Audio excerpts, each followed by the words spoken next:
Dans les derniers mois de la guerre, le système des camps de concentration atteint son apogée absolu de brutalité. Ce n'est pas parce que les nazis gagnent, ils perdent de façon catastrophique, mais précisément parce qu'ils sont en train de perdre. Alors que le Troisième Reich s'effondre, les commandants et les gardiens accélèrent la machine de mort. Les prisonniers sont poussés à l'épuisement, les rations alimentaires chutent, les exécutions se multiplient. Les camps deviennent non seulement des instruments d'oppression, mais aussi des monuments frénétiques à la descente finale d'un régime dans le chaos. Nous connaissons Auschwitz. Nous avons des témoignages de Treblinka. Mais en janvier, février, mars et avril 1945, durant ces derniers mois souvent négligés, la véritable nature du système des camps nazis se révèle de la façon la plus cruelle. Des camps dont vous avez trop peu entendu parler, Mittelbau-Dora, Ravensbrück, Neuengamme, Mauthausen, deviennent des épicentres de souffrances systématiques. Les nazis n'ont pas construit de vastes nouvelles chambres à gaz durant ces mois. Dans des lieux comme Auschwitz, les gazages avaient en grande partie cessé à la fin de 1944, alors que la SS se préparait à détruire les preuves. Pourtant, même à l'approche de la libération, les tueries s'accélérèrent par la faim, la maladie, les exécutions et les marches de la mort. Voici l'histoire de ce qui s'est passé derrière ces murs durant les derniers mois de la guerre, lorsque des centaines de milliers de personnes périrent, dont environ 250 000 rien que lors des marches de la mort. Pas à cause des bombes ou des combats, mais par la conception délibérée d'un système pensé pour effacer des êtres humains. Pas d'un seul coup, mais lentement, systématiquement, méthodiquement. Dans ce documentaire, nous révélons comment la torture est devenue une bureaucratie, comment la machine de mort a continué de fonctionner même alors que le régime qui l'avait créé s'effondrait. Et nous posons la question qui hante encore les historiens. Pourquoi ont-ils continué? Pourquoi ne se sont-ils pas arrêtés? Le système des camps de concentration en 1945 n'était ni un accident, ni une explosion spontanée de cruauté. Il a été conçu, planifié, construit avec des plans, des budgets et une hiérarchie de commandement. Pour comprendre ce que les prisonniers ont enduré durant ces derniers mois, il faut comprendre la machine elle-même. Revenons en 1933, lorsque les premiers camps ont ouvert en Allemagne.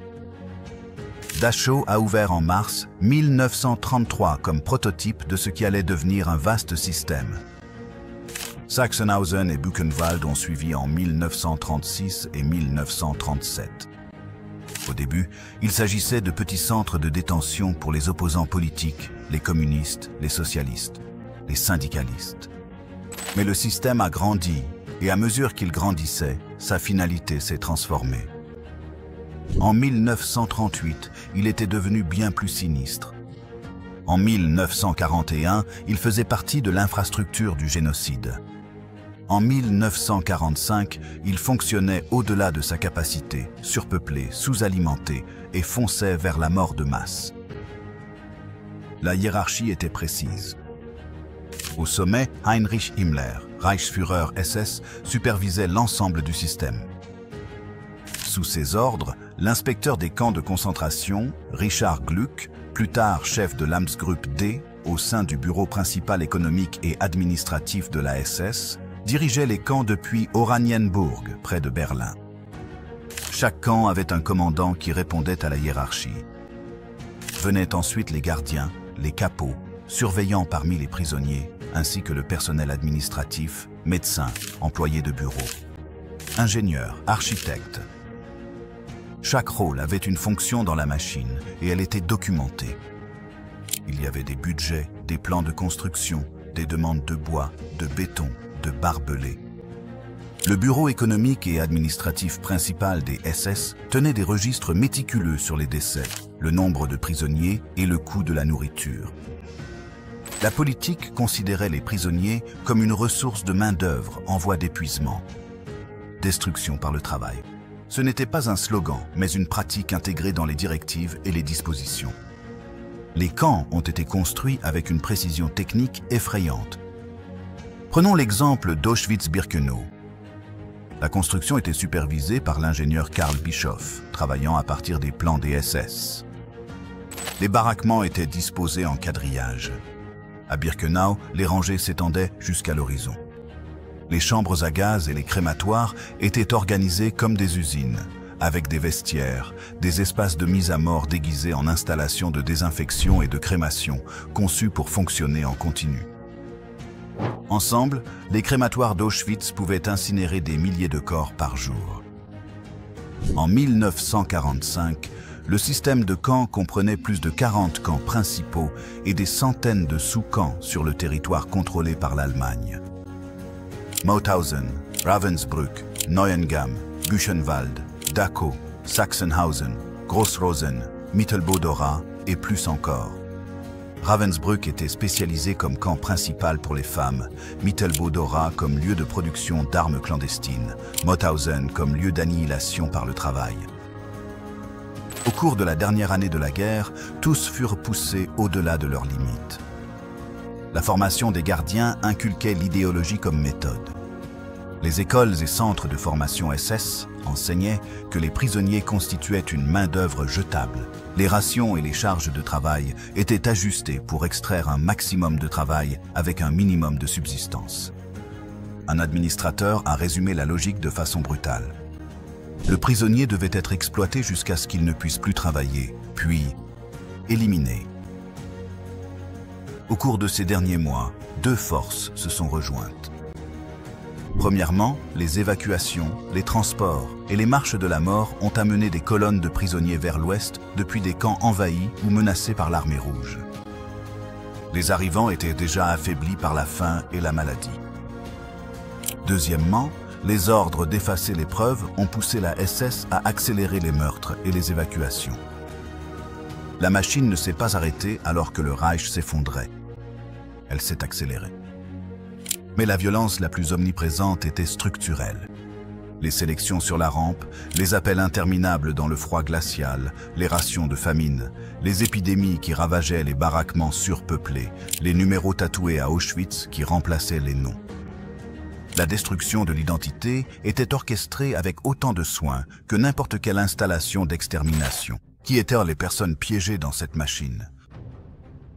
En 1945, les prisonniers venaient de tous les coins de l'Europe occupée et de presque tous les groupes persécutés. Juifs, Roms et Sintis. Prisonniers politiques, prisonniers de guerre soviétiques, civils polonais, résistants français, hommes homosexuels étiquetés sous le paragraphe 175, personnes en situation de handicap, témoins de Jéhovah, entre autres. Le système les classait à l'aide d'un signe coloré, des triangles rouges pour les prisonniers politiques, vert pour ceux étiquetés comme criminels, rose pour les hommes emprisonnés sous le paragraphe 175, violet pour les témoins de Jéhovah, noir pour ceux stigmatisés comme asociaux, une catégorie qui, souvent mais pas toujours, incluait les Roms et les Sintis. Et dans certains camps, le marron était utilisé spécifiquement pour les Roms. Les Juifs portaient un triangle jaune, souvent combiné avec un second triangle pour former une étoile de David. Les prisonniers soviétiques transférés dans le système des camps portaient généralement un triangle rouge marqué SU pour Union soviétique. Le problème était la hiérarchie. Constamment visible, constamment appliquée. Le process a commencé sur la rampe. Imaginez descendre d'un train après avoir passé des jours dans un wagon à bestiaux fermé. Pas de nourriture, pas d'eau, pas d'assainissement. Les portes claquent. Des cris, chiens, fouet. Un SS, souvent médecin du camp, fait un geste. Droite, gauche, droite, gauche. Sélection, quelques secondes pour vivre ou pour travailler. Les personnes âgées, les enfants, les malades, envoyés d'un côté. Ceux jugés aptes au travail, de l'autre. Et ceux envoyés à gauche dans des centres de mise à mort comme Auschwitz-Birkenau n'allaient pas à l'infirmerie. Ils allaient vers les chambres à gaz. Les médecins ne faisaient pas d'évaluation médicale. Ils triaient pour tuer. À Auschwitz, où les archives sont très complètes, plus de 1100 000 personnes ont été assassinées, la plupart étant juifs, et la majorité a été tuée dans les chambres à gaz. D'autres sont morts de faim, de maladie, de coups, d'exécutions et d'expériences médicales. Les meurtres ne se limitaient pas aux chambres à gaz. Ils étaient répartis dans chaque routine, chaque appel, chaque repas, chaque marche vers le travail. Ceux sélectionnés pour travailler étaient déshabillés, leurs effets personnels confisqués, leurs têtes rasées. À Auschwitz et dans quelques autres sites, des numéros étaient tatoués. Ailleurs, les numéros étaient portés sur les uniformes et consignés dans des registres. Les survivants décrivent souvent le rasage comme le moment où leur identité s'est dissoute, un visage rendu anonyme. Les casernes étaient des instruments de tourment à cause de la surpopulation, des blocs de bois et de briques remplis de centaines de personnes, bien au-delà de toute capacité humaine. Les couchettes à 3 niveaux forçaient les gens à dormir entassés les uns contre les autres. La ventilation était mauvaise. Les poux étaient endémiques. L'odeur, les déchets, la pourriture, la maladie étaient inévitables. La tuberculose et d'autres maladies se propageaient à une vitesse terrifiante. L'appel avait lieu à l'aube et au crépuscule. Les prisonniers se tenaient en rang pendant que les gardes comptaient et recomptaient, parfois pendant des heures. Par tous les temps, en hiver, l'exposition elle-même devenait une arme. Ceux qui s'effondraient étaient abattus, certains gelés sur place. La nourriture était une famine calculée. Ration typique en 1940-4-45. Une soupe claire, un morceau de pain, peut-être un bout de pomme de terre, fournissait bien moins que ce dont un adulte au travail avait besoin. La faim, l'affaiblissement, l'isolement, la brutalisation. Cela rendait la maladie encore plus mortelle. Cela faisait du vol et du désespoir des compagnons constants. Puis venait le travail. Les carrières de Buchenwald, les briqueteries de Neuengamme, les tunnels souterrains fitus de Mittelbau-Dora, où les gens travaillaient, suffoquaient et mouraient dans l'obscurité. Les quotas faisaient loi. Trop lent, tu étais battu. Trop malade, tu étais remplacé. À Mauthausen, l'escalier de la carrière, connu des prisonniers sous le nom d'escalier de la mort, obligeait des hommes affamés à transporter de lourdes pierres sur une longue volée de marche. Jour après jour, beaucoup tombaient. Beaucoup étaient poussés, beaucoup ne revenaient jamais des fosses. C'était la machine qui dévorait des milliers de personnes chaque jour, et durant ces derniers mois de 1945, alors que le régime s'effondrait, chaque aspect de celle-ci, évacuation, sélection, famine, maladie, exécution, s'intensifiait. Le système ne s'essoufflait pas. Il était pris de convulsions, plus rapide et plus meurtrier jusqu'à la fin. L'un des aspects les plus glaçants du système des camps de concentration était l'intégration de la médecine et du meurtre. Les médecins n'étaient pas en dehors du système. Ils en faisaient partie. Ils lui étaient essentiels. Ils portaient des uniformes. Ils avaient des grades. Ils répondaient à des structures de commandement. Et ils utilisaient leurs titres médicaux pour légitimer des atrocités qui auraient dû violer tous les principes du serment d'Hippocrate. Le plus célèbre et le plus infâme de ces médecins était Joseph Mengele, qui a servi à Auschwitz-Birkenau de 1943 jusqu'au début de 1945. Mengele était techniquement qualifié. Il avait des diplômes de médecine et d'anthropologie. Mais à Auschwitz, il est devenu tout autre chose, un architecte du meurtre déguisé en scientifique. Il se concentrait sur les jumeaux pour étudier l'hérédité, injectait des agents pathogènes aux prisonniers et supervisait des procédures brutales, souvent sans anesthésie, sur des victimes sélectionnées. Sur la rampe, il procédait à des sélections pour la vie ou la mort, avec le même détachement clinique qu'il apportait à ses expériences. Mais Mengele n'était pas seul. Presque tous les grands camps avaient du personnel médical. À Ravensbrück, des femmes ont été soumises à des expériences chirurgicales, à des infections volontaires de plaies pour tester les traitements au sulfamide, ainsi qu'à des opérations de greffe osseuse et musculaire. À Buchenwald, des prisonniers étaient injectés avec le typhus pour tester des vaccins. À Neuengamme, des enfants ont été utilisés dans des expériences sur la tuberculose. Certains ont ensuite été assassinés à Böllenhüser-Damm, alors que la SS tentait d'effacer les preuves. À Auschwitz, des médecins comme Karl Klauberg et Horst Schumann ont mené des expériences de stérilisation de masse dans le bloc 10. Les expériences étaient documentées. Protocoles, notes, photographies. Les auteurs affirmaient un but scientifique. Voici ce qu'il est crucial de comprendre. Ces expériences n'ont pratiquement produit aucune véritable valeur scientifique. Les méthodes n'étaient pas contrôlées. Les échantillons étaient petits. Les conclusions étaient idéologiquement prédéterminées. Le but n'était pas de faire avancer la médecine. Il s'agissait de servir la théorie raciale et de tester des techniques de répression. Stérilisation, meurtre. À grande échelle, les expériences médicales constituaient la soi-disant branche scientifique du génocide. Il existait une autre forme plus large de terreur médicale, la privation et la perversion délibérée des soins. Les camps avaient des infirmeries, certes, mais pour beaucoup, elles étaient des étapes vers la mort. Les médicaments étaient rares ou délibérément retenus. Les sélections éliminaient les inaptes, ceux trop faibles pour travailler, qui étaient alors tués par injection, fusillade ou transfert vers des sites d'exécution. Les registres mentionnaient la pneumonie, l'entérite ou l'insuffisance cardiaque, jamais le meurtre. En 1945, alors que les maladies ravagèrent les camps et que la mortalité explosait, cette machine médicale s'est accélérée. La prétention tomba. Les médecins parcouraient les baraquements, désignant les condamnés. Un survivant de Buchenwald se souvenait d'un médecin pointant silencieusement « celui-ci, celui-ci et celui-là ». Le soir venu, ils avaient disparu. L'agression psychologique était totale. Les prisonniers voyaient leurs amis et leurs familles disparaître à l'infirmerie et ne jamais revenir. Ils comprenaient que la maladie signifiait la sélection.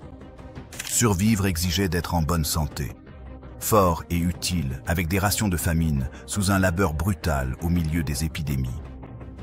Pour la plupart, cette équation était impossible. La chance, toujours arbitraire, décidait du sort.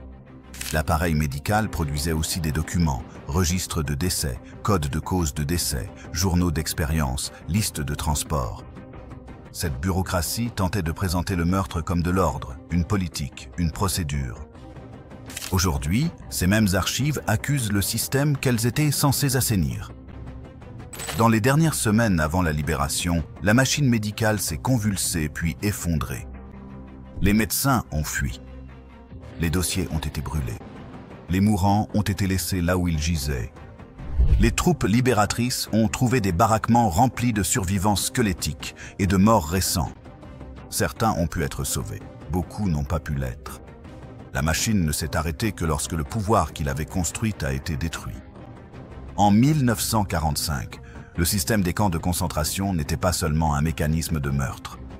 C'était un moteur économique, intégré à l'économie de guerre du Troisième Reich. Les prisonniers produisaient des biens, assemblaient des armes, extrayaient de la pierre, creusaient des tunnels. Leur travail était forcé, leur vie sacrifiable. Lorsqu'un travailleur s'effondrait, un autre arrivait. Du point de vue des bourreaux, la main-d'œuvre était inépuisable. Cette intégration a commencé avec le travail de construction et s'est rapidement étendue entre 1942 et 1943. La SS a conclu des contrats. Les agences d'État et les entreprises privées font des appels d'offres pour recruter du travail auprès des prisonniers. Les marins employaient des prisonniers. Farben a construit le vaste complexe Buna/Monowitz, à côté d'Auschwitz, pour exploiter la main-d'œuvre du camp pour le caoutchouc synthétique et les produits chimiques. BMW et d'autres constructeurs ont eu recours au travail forcé dans des camps annexes, attachés à leurs plantes. Les entreprises payaient les SS par personne et par jour, généralement environ 3 Reichsmark pour les non qualifiés, environ 4 Reichsmark pour les qualifiés, tout en évitant les coûts normaux des salaires et des prestations sociales. Sur le papier, cela semblait efficace. En pratique, cela fusionnait la recherche du profit avec l'anéantissement. Les prisonniers étaient contraints à des postes de 12 heures, souvent sans équipement de protection, manipulant des substances toxiques et des machines lourdes. Les blessures et les brûlures chimiques étaient courantes.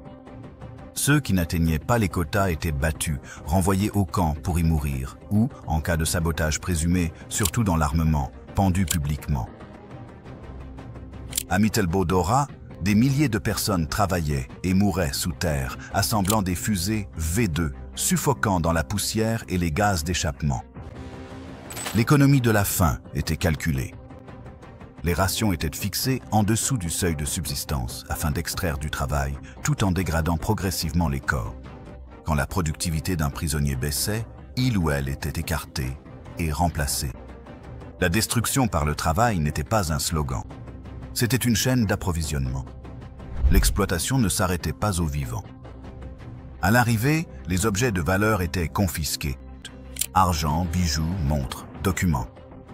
Les dents en or étaient arrachées aux cadavres. Les cheveux humains étaient collectés pour un usage industriel. Les corps étaient incinérés. Les cendres étaient jetées ou dispersées. Même dans la mort, le système recherchait la valeur ou la dissimulation. Pourtant, la rentabilité de ce système était contradictoire. Certaines entreprises, comme Iji, la fabrique de Bouna de Farben, n'atteignirent jamais la production promise. L'idéologie l'emportait sur l'efficacité. Des conditions meurtrières détruisaient la main-d'œuvre même dont l'industrie avait besoin. Ce qui demeurait constant, ce n'était pas le profit rationnel, mais l'impératif SS. Exploiter totalement, remplacer sans relâche et, à l'approche de la défaite, effacer toute trace, preuve et survivant. En 1945, alors que les usines étaient bombardées et que les lignes d'approvisionnement se brisaient, l'équilibre penchait encore davantage vers la mise à mort. Là où la production faiblissait, les évacuations et les sélections s'intensifiaient. Ceux qui n'étaient plus utiles étaient abandonnés à la mort ou assassinés sur le champ. La même bureaucratie qui avait fixé le prix d'une journée de travail condamnait désormais ses ouvriers à finir en cendres avant que les témoins ne puissent être libérés pour parler. Le système des camps de concentration reposait sur l'idée que les prisonniers seraient brisés physiquement, psychologiquement et spirituellement. Qu'ils seraient trop faibles, trop affamés, trop terrifiés pour résister. Et le système est parvenu de façon remarquable à s'en approcher. Mais il n'a jamais totalement réussi. Dans l'ensemble des camps, même dans leurs heures les plus sombres, les prisonniers ont résisté. La résistance a pris de nombreuses formes. Certaines étaient manifestes, d'autres étaient subtiles. Parfois, il s'agissait simplement de refuser de mourir sans dignité. À Auschwitz-Birkenau, les prisonniers ont formé des mouvements clandestins.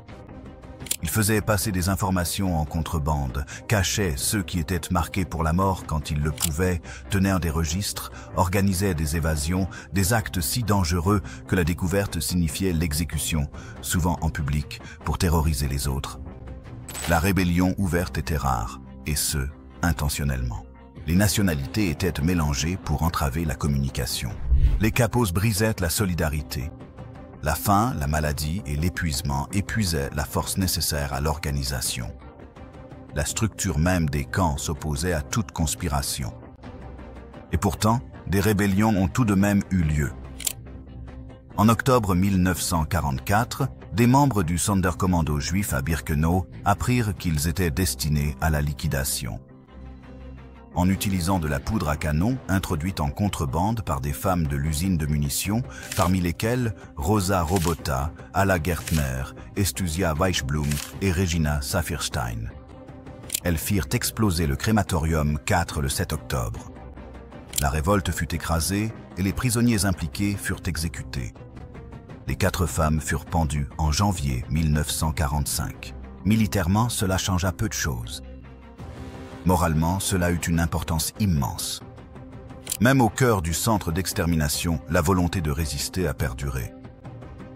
Le crématorium 4 fut détruit. Il ne fut jamais remis en service.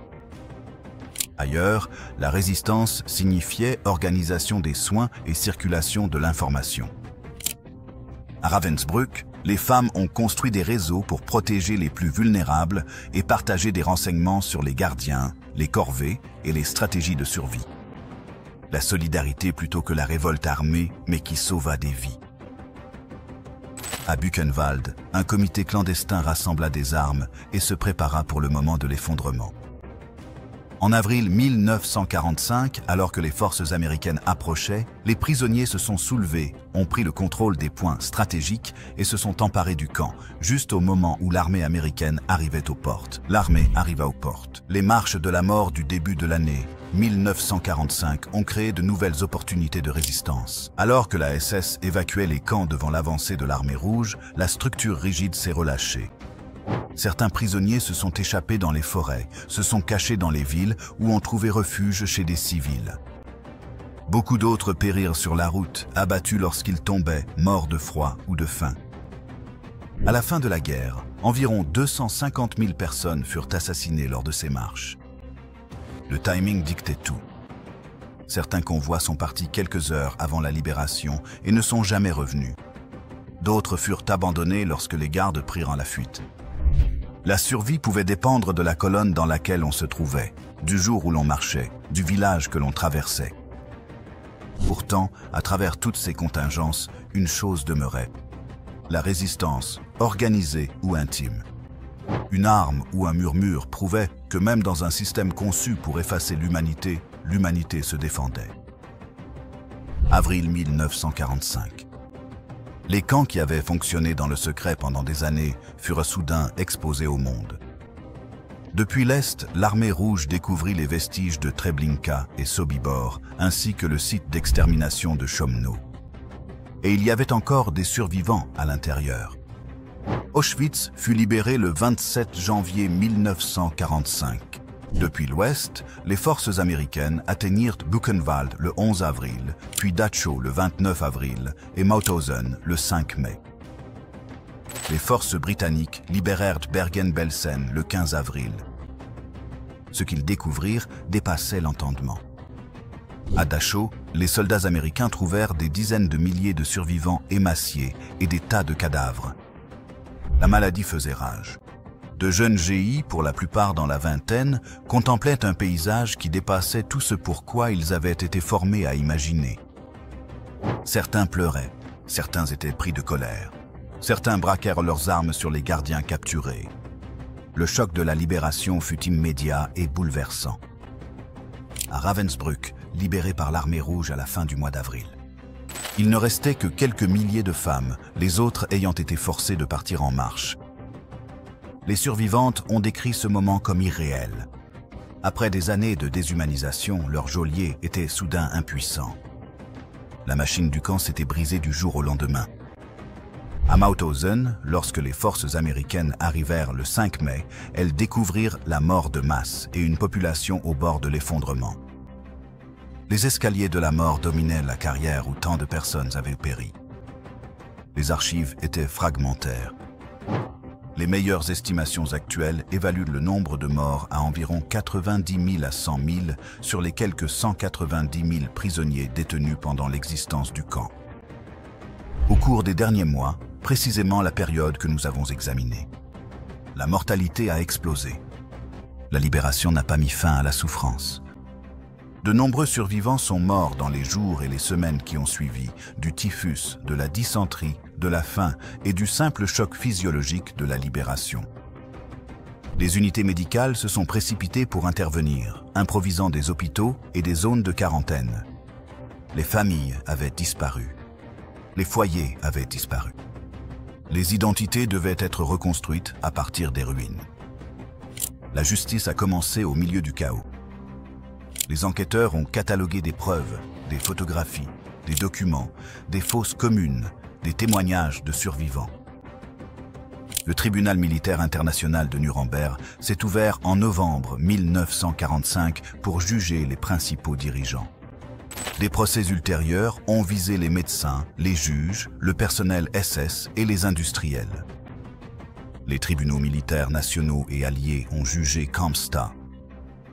Les Britanniques ont organisé les procès de Bergen-Belsen et de Ravensbrück. Les Américains ont mené les procès de Dachau. D'autres ont suivi à travers l'Europe.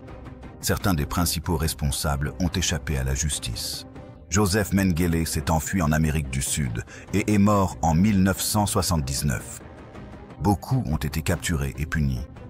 Rudolf Höss, commandant d'Auschwitz, a été jugé en Pologne et exécuté en 1947. Le commandant de Ravensbrück, Fritz Sören, a été capturé et exécuté entre 1947 et 1950. Des surveillantes en chef comme Dorothea Binz ont été jugées et pendues en 1947. Le refrain Je ne faisais qu'obéir aux ordres, a résonné dans les salles d'audience. Les tribunaux l'ont rejeté. La loi et la conscience engagent les individus, même au sein d'une hiérarchie. Dans les décennies qui ont suivi la guerre, plusieurs camps ont été préservés comme mémoriaux et musées. Auschwitz, Dachau, Ravensbrück parmi eux. Des survivants sont revenus témoigner. Les étudiants ont parcouru le terrain. Archives ouvertes aux chercheurs. La précision bureaucratique autrefois utilisée pour gérer les meurtres le prouve désormais à jamais. La mémoire est devenue un devoir. Pour avertir, pour enseigner, pour faire face à ce qui a été fait et par qui. Et d'insister pour qu'une telle machine ne soit plus jamais construite. Fin avril 1945. Les camps sont libérés. La machine s'arrête. Mais le travail de mémoire, de compréhension véritable de ce qui s'est passé et pourquoi, ne fait que commencer. Et il se poursuit aujourd'hui, 80 ans plus tard, dans les musées, dans les témoignages des survivants, dans la conscience d'un monde déterminé à ce que de telles horreurs ne se reproduisent jamais. Les survivants sont sortis des camps en tant que témoins vivants. Certains ont écrit des mémoires. Certains ont témoigné lors des procès. D'autres ont consacré leur vie à l'éducation, parcourant écoles et universités pour parler directement aux jeunes de leur vécu. Ces témoignages sont devenus des documents historiques inestimables. Ils ont apporté la dimension humaine que les statistiques seules ne pourraient jamais transmettre. Ils ont donné des visages, des noms et des voix aux millions de personnes disparues. Ils ont fait de la Shoah non pas un fait historique abstrait, mais une réalité vécue à laquelle chacun pouvait se relier émotionnellement et intellectuellement. L'un des survivants les plus célèbres est Elie Wiesel, déporté à Auschwitz alors qu'il était adolescent, puis transféré à Buchenwald. Son livre « La nuit », publié en anglais en 1960, est devenu l'un des récits les plus lus sur la Shoah. Dans une prose sobre et puissante, Wiesel décrit la déshumanisation des camps, la perte de sa famille, la mort spirituelle qui a accompagné la survie physique. Il est devenu un défenseur de la mémoire, affirmant qu'oublier la Shoah serait une seconde mort, non seulement pour ceux qui ont péri, mais aussi pour les leçons mêmes que leur souffrance aurait dû enseigner à l'humanité. Un autre témoignage puissant est venu de Primo Levi, un chimiste italien qui a survécu à Auschwitz et a relaté ses expériences dans « Si c'est un homme ». Le récit de Levi se distingue par sa précision analytique. Il ne se contente pas de décrire ce qui s'est passé. Il analyse comment cela s'est produit, comment le système fonctionnait, comment les gens ont survécu ou non, comment des choix individuels, parfois faits en une fraction de seconde, ont déterminé qui vivait et qui mourait.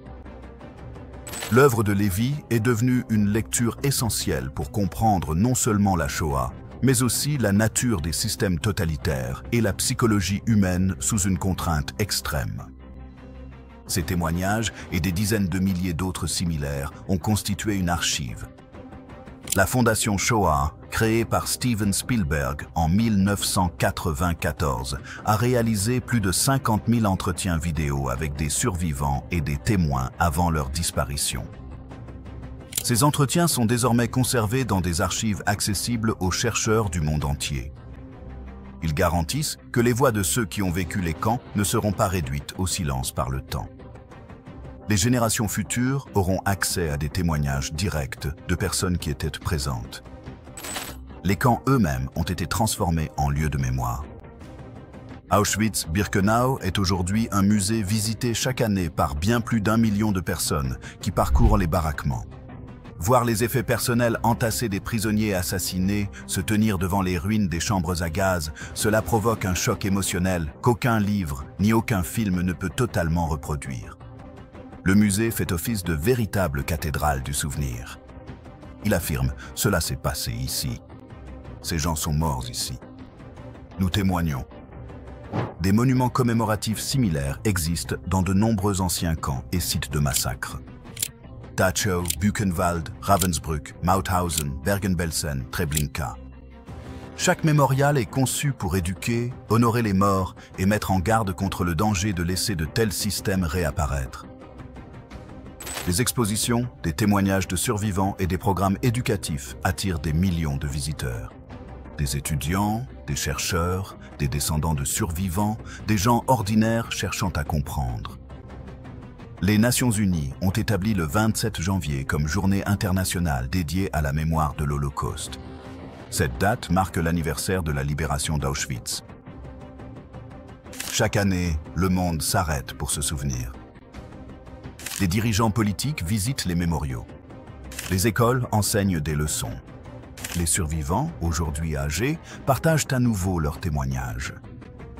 Cette journée nous rappelle que le souvenir demande des efforts, que l'oubli est plus facile que la mémoire, que la vigilance est nécessaire. Mais quelles sont les leçons de l'Holocauste? Que devons-nous apprendre en comprenant ce qui s'est passé dans les camps en 1945 et les années précédentes?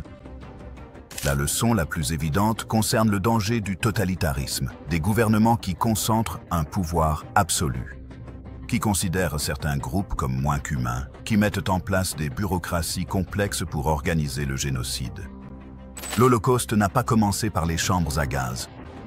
Il a commencé par des mots, par la propagande, par des lois qui ont privé des citoyens de leurs droits, par une rhétorique déshumanisante qui présentait certains groupes comme des menaces ou des nuisibles. Comprendre cette progression est essentiel pour reconnaître les signes avant-coureurs. Une autre leçon cruciale concerne la complicité des gens ordinaires. Les camps n'auraient pas pu fonctionner sans la participation de milliers de personnes, non seulement des officiers SS et des gardiens, mais aussi des administrateurs, du personnel logistique, des médecins, des ingénieurs, des soldats, des directeurs d'usines et des civils. Certains ont participé avec enthousiasme, d'autres à contre-cœur, d'autres encore sous la contrainte. Mais la participation a pris de nombreuses formes et la machine de l'atrocité a nécessité une coopération généralisée. Cela soulève des questions inconfortables sur la responsabilité morale dans les systèmes du mal. Si vous faites partie du système, êtes-vous complice, même si vous ne faites qu'obéir aux ordres? La plupart des historiens et des éthiciens répondent oui. Les individus conservent leur capacité d'agir moralement et leur responsabilité, même au sein de systèmes autoritaires. Une troisième leçon concerne la rapidité de l'atrocité. Le régime nazi a existé pendant 12 ans. Le génocide industriel de la Shoah n'a pris que quelques années entre sa conception et sa mise en œuvre complète. L'histoire montre qu'une fois qu'un régime consolide son pouvoir et normalise l'exclusion, les atrocités peuvent s'accélérer avec une rapidité choquante. La prévention exige de la vigilance dès les premiers stades, avant que la machine ne soit entièrement construite. La Shoah nous enseigne aussi le danger de l'indifférence. Beaucoup de gens savaient ou pressentaient ce qui se passait. Les familles comprenaient que des proches avaient été emmenés. Les ouvriers près des camps voyaient les convois et la fumée. Les populations locales entendaient des coups de feu, sentaient l'odeur de brûlés, étaient témoins de colonnes de prisonniers. Pourtant, beaucoup sont restés silencieux, par peur, par intérêt personnel ou par déni. L'atrocité prospère dans le silence des témoins passifs. Se taire face à l'injustice est un choix, et cela permet au mal de s'installer. Dans le contexte contemporain, la mémoire de la Shoah met en garde contre les menaces modernes. Des génocides ont eu lieu depuis 1945 au Cambodge, au Rwanda, en Bosnie, au Darfour, au Myanmar. À chaque fois, les leçons de la Shoah auraient dû nous alerter. Pourtant, à chaque fois, la réaction internationale s'est révélée trop lente ou trop faible. Plus jamais ça n'est pas automatique. Cela exige de l'engagement, de la coopération et la volonté d'affronter le mal, même lorsque cela a un coût. La montée du négationnisme et de la déformation de la Shoah est un autre danger. Certains affirment que la Shoah a été exagérée ou n'a pas eu lieu. D'autres minimisent le nombre de victimes ou présentent les atrocités comme des excès isolés plutôt que comme une politique systématique. Ces négations sont historiquement fausses et moralement corrosives. Elles tentent d'effacer les témoignages et les preuves documentées. Elles banalisent l'idée que de tels crimes sont douteux et donc à nouveau concevables. Les survivants ont combattu le négationnisme par le témoignage et la preuve. Ils ont accepté que leurs histoires soient enregistrées et préservées, malgré le coût psychologique. Leur engagement envers la mémoire est un acte de courage moral. Les camps représentent une forme particulière du mal. Industrialisé, bureaucratique, systématique. Ils montrent ce qui se produit lorsqu'une société avancée, ses ingénieurs et architectes, ses employés et bureaucrates, ses soldats et gardiens, met ses capacités au service du meurtre organisé. Les auteurs n'étaient pas des méchants de bande dessinée. C'étaient des gens ordinaires, intégrés dans un système qui rendait l'atrocité possible. C'est peut-être la leçon la plus importante. Les systèmes façonnent les comportements. Les camps ont créé des environnements où la participation à l'atrocité est devenue routinière, où la cruauté est devenue une tâche, où tuer est devenu une description de poste. Prévenir de tels systèmes exige plus que d'espérer que les bonnes personnes l'emporteront. Cela nécessite des garde-fous institutionnels, l'état de droit, un contrôle démocratique et un engagement culturel envers les droits humains et la dignité. Le mouvement des survivants, l'effort de documenter, de préserver et d'enseigner, représente la tentative de l'humanité de s'assurer que les morts ne soient pas oubliés et que les générations futures comprennent ce qui s'est passé. À mesure que les survivants disparaissent, leurs témoignages deviennent encore plus précieux. Le travail de préservation et d'éducation revient à la génération suivante, aux historiens, aux éducateurs et aux citoyens engagés à faire en sorte que les leçons ne soient pas perdues. Des musées comme Yad Vashem à Jérusalem, le United States Holocaust Memorial Museum à Washington, D.C. et les mémoriaux situés sur les lieux mêmes servent de réservoirs de mémoire. Ils préservent des photographies, des documents, des effets personnels et des témoignages. Ils présentent des expositions qui enseignent le contexte historique, les mécanismes du génocide et les expériences vécues des victimes et des survivants. Ils demandent aux visiteurs non seulement d'apprendre ce qui s'est passé, mais aussi de réfléchir à leurs responsabilités en tant que citoyens. Des programmes éducatifs dans les écoles du monde entier intègrent désormais des leçons sur la Shoah. Les élèves apprennent l'histoire de l'Allemagne nazie, les mécanismes du génocide et les histoires individuelles des victimes et survivants. Cette éducation garantit l'exactitude face aux négationnistes et aux révisionnistes, enseigne les dangers des préjugés et de la déshumanisation, favorise l'empathie et la réflexion morale et prépare les citoyens à reconnaître les signes avant-coureurs à leur propre époque. La recherche sur la Shoah se poursuit. Les historiens découvrent de nouveaux documents. Les voix des survivants sont préservées. Les chercheurs ont analysé les facteurs psychologiques, sociaux et institutionnels qui ont permis ces crimes. Ce travail continu approfondit la compréhension, remet en question les simplifications et confronte des questions difficiles sur la complicité, la résistance, la survie et le choix moral. La Shoah est ancrée dans la conscience mondiale comme une atrocité déterminante du XXe siècle. Pourtant, elle est aussi particulière. Ce n'était pas le premier génocide et ce ne fut pas le dernier. Sa puissance réside dans son ampleur, sa conception systématique, les témoignages des survivants et une documentation exhaustive, ainsi que dans le fait brutal qu'une société avancée et éduquée ait mis ses capacités au service du meurtre systématique. De cette manière, la Shoah sert de miroir. Elle montre ce que les humains peuvent construire, des cathédrales de mémoire, mais aussi des systèmes de mort. Elle montre ce qui se produit lorsque l'idéologie l'emporte sur la morale, lorsque la bureaucratie rend possible l'atrocité, lorsque des gens ordinaires deviennent des bourreaux à travers d'innombrables petits choix. Nous avons commencé par demander pourquoi ont-ils continué ? Pourquoi les camps n'ont-ils pas été fermés alors que le régime nazi s'effondrait ? Pourquoi y a-t-il eu une accélération des tueries dans les derniers mois, de janvier à mai 1945, au lieu d'un ralentissement ? La réponse réside dans la compréhension des camps, non pas comme une brutalité spontanée, mais comme une machine. Les machines ne s'arrêtent pas parce que leurs opérateurs échouent. Elles fonctionnent jusqu'à ce qu'elles soient arrêtées de l'extérieur ou qu'elles tombent en panne. Les camps ont été fermés par la libération, non par une réforme interne ou un réveil moral, ni parce que les bourreaux ont soudainement reconnu la cruauté de leurs actes, mais par la défaite militaire.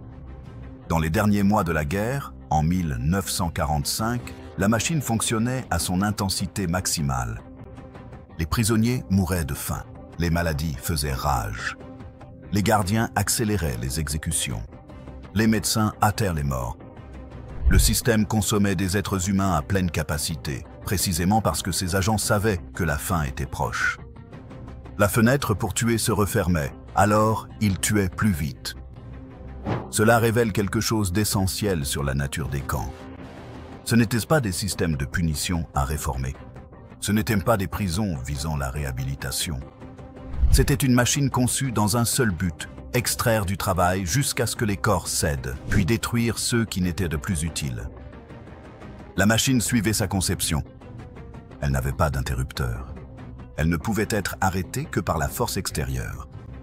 Les innombrables personnes mortes durant ces mois-là ne sont pas mortes. Non pas simplement parce que le régime est devenu plus cruel, même si c'est le cas, mais parce que le système lui-même était calibré pour la mort. Famine, ration, travail brutal, baraquement infesté de maladies, perversion médicale, violence aléatoire, destruction psychologique. Dans les derniers mois, la machine s'est emballée. C'est pourquoi il est si important de comprendre la réalité des camps. Non seulement pour honorer les morts, ce que nous devons faire, mais aussi pour comprendre comment une société moderne peut être détournée vers le génocide. Comment la bureaucratie peut permettre l'atrocité. Comment des gens ordinaires peuvent participer à un mal extraordinaire. Comment les systèmes persistent, même lorsque les individus faiblissent. La Shoah est le chapitre le plus sombre de l'humanité. Mais en refusant d'oublier, en exigeant la vérité et la responsabilité, nous montrons une force opposée. Nous témoignons, nous nommons, nous exigeons la justice. Nous refusons de permettre à de tels systèmes d'opérer à nouveau sans contrôle. Les survivants qui ont enduré les camps et consacré leur vie au témoignage et à l'éducation nous ont fait un cadeau. Ils ont transformé la souffrance en un outil d'apprentissage. Ils ont fait en sorte que les voix des victimes assassinées soient entendues à travers les générations. Ils ont érigé une barrière contre le déni et l'oubli. Ce travail se poursuit.